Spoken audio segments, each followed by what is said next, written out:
Welcome to Sampath studios. ఎన్నికల commission తెలంగాణలో ఖాళీ కానున్న ఎమ్మెల్యే కోటా ఎమ్మెల్సీలకు సంబంధించి నోటిఫికేషన్ జారీ చేయడం జరిగింది. ఈ జారీ చేసిన నేపథ్యంలో ఇక్కడ 5 ఎమ్మెల్సీ స్థానాలు ఖాళీ కానున్నాయి. ఈ 5 ఎమ్మెల్సీ స్థానాలలో ఇప్పటికే చూస్తే మాత్రం కాంగ్రెస్ పార్టీ అధికారంలో ఉంది కాబట్టి కాంగ్రెస్ పార్టీలో ఆశావాహుల సంఖ్య రోజు రోజుకు పెరుగుతూనే ఉన్నది. ఖచ్చితంగా తమకేనంటూ తమకు అని చెప్పేసి ఇప్పటికే ప్రచారం చేసుకున్నారు.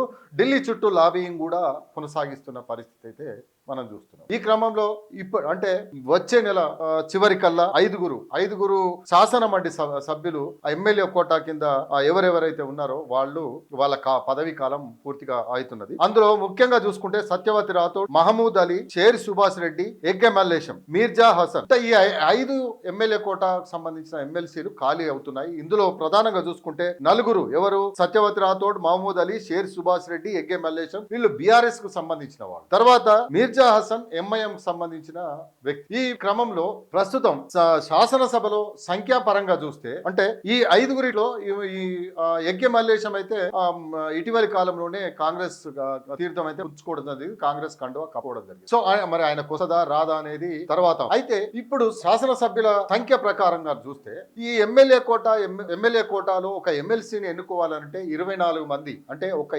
ఎమ్మెల్సీకి 24 మంది శాసనసభ సభ్యులు అవసరం. ఈ ఎమ్మెల్యేలు 24 మంది ఒక ఎమ్మెల్సీకి అవసరం అనుకుంటే మరి కాంగ్రెస్ పరిస్థితి ఏంటి అనంటే మరి ఈ 5 ఖచ్చితంగా 4 కాంగ్రెస్ కోటాలో వేసుకుంటే మరి బీఆర్ఎస్ కోటాలో ఖచ్చితంగా దాని ప్రకారం అయితే చెప్పవచ్చు. ఆ రేషియో ప్రకారం అయితే ఖచ్చితంగా బీఆర్ఎస్ కు ఒకటి దక్కుతుంది. కానీ ఇప్పుడున్న పరిస్థితులలో 5కి 5 కైవసం చేసుకోవాలనే ప్రయత్నం అయితే కాంగ్రెస్ పార్టీ చేస్తుంది. ఈ 5కి 5 కైవసం చేసుకునే పరిస్థితులలో మనం ఒకసారి చూద్దాం. 5కి 5 ఎట్లా కైవసం చేసుకునే పరిస్థితి అంటే బీఆర్ఎస్ సంబంధించిన వాళ్ళ సంఖ్య చూస్తే అంటే ఇప్పుడు కాంగ్రెస్ పార్టీకి అయితే 65 మాత్రమే ఉంది. 65 ప్లస్ మిత్రపక్షంగా ఉన్న ఎంఐఎం ఏదైతే ఉందో ఎంఐఎం 7 కలుపుకుంటే 65 ప్లస్ 72 ప్లస్ సిపిఐ సంబంధించిన ఒకరు 73 మాత్రమే ఉంది. ఈ 73 రేషియో ప్రకారం చూసుకుంటే 3 మాత్రమే వస్తాయి. కానీ అంటే ఈ బీఆర్ఎస్ కు సంబంధించి మనం చూస్తే 38 మంది 39 గెలిచారు. కానీ ఒక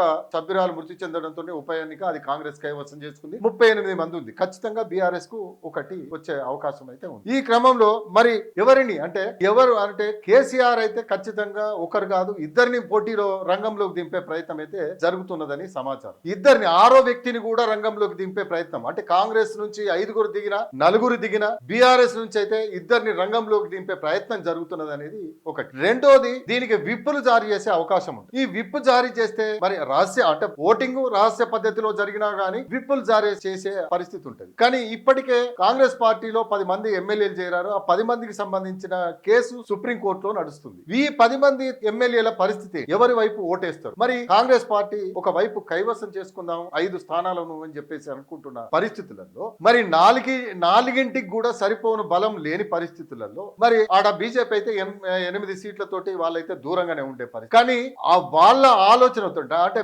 బీజేపీకి సంబంధించిన వాళ్ళ దాంతో ఇంకో 6వ అభ్యర్థిని కూడా కేసీఆర్ రంగంలోకి దింపబోతున్నారని సమాచారం. ఎందుకనంటే ఈ ఎవరైతే 10 మంది ఎమ్మెల్యేలు కాంగ్రెస్ పార్టీలో చేరారో వాళ్ళందరినీ కొంత అంటే కన్ఫ్యూజ్ చేయడం కోసం. ఎందుకంటే బీజేపీ సహకారం తీసుకుంటే 8 ప్లస్ అంటే 38లో 24 పోతే వీటన్నింటిని కలుపుకుంటే మరి బీఆర్ఎస్ 6వ అభ్యర్థిని కూడా నిలబెడితే రేపు కాంగ్రెస్ పరిస్థితి ఏంటంటే కన్ఫ్యూజన్ లో కాంగ్రెస్ పరిస్థితి. తర్వాత రేపు సుప్రీంకోర్టులో కూడా విప్ జారీ చేసినా కూడా క్రాస్ ఓటింగ్ చేశారని చెప్పేసి చెప్పుకోవడానికి. రెండోది మరి ఇటు బీఆర్ఎస్ అంటే ఈ 10 మంది ఎమ్మెల్యేలు ఎటువైపు వేస్తారు అనే దాన్ని కూడా తేల్చుకోవడం ఒక అంశంగా మారింది. కాబట్టి దీని ద్వారా కాంగ్రెస్ పార్టీని కూడా కన్ఫ్యూజన్ లోకి దింపాలని చెప్పేసి కూడా కేసీఆర్ భావిస్తున్నట్లుగా తెలుస్తున్నది. అందుకనే బీజేపీ సహకారం తీసుకొని 6వ అభ్యర్థిని కూడా రంగంలోకి దింపే ప్రయత్నం అయితే కేసీఆర్ చేస్తున్నట్టుగా తెలుస్తున్నది. అయితే కాంగ్రెస్ పార్టీ 5గురిని నిలిపితే బీఆర్ఎస్ 2 నిలిపితే 7 అభ్యర్థులు రంగంలోకి ఉండే పరిస్థితి ఉంటుంది. కానీ కాంగ్రెస్ 4 దింపితే బీఆర్ఎస్ 2 దింపితే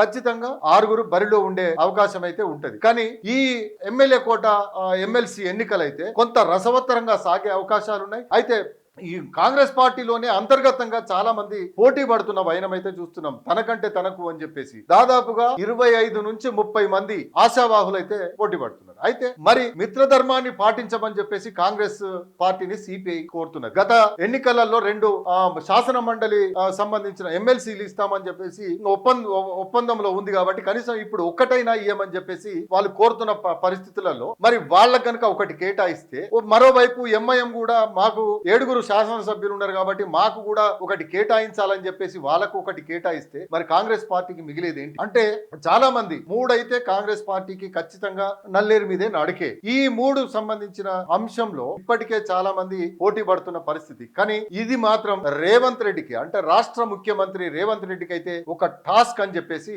మనం చెప్పవచ్చు.